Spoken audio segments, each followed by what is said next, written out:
สบายดีพี่น้องทุกคนก็มาเบิ่งมาชมคลิปนี่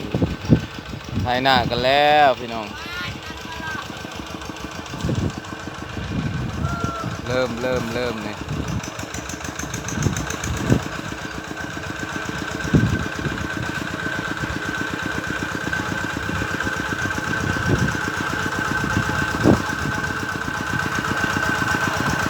โอเค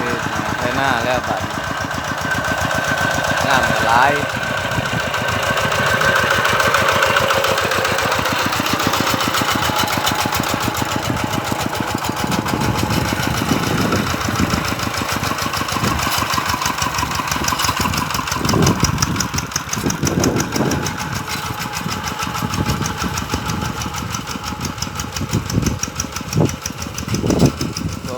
พอดีน้ำก็ได้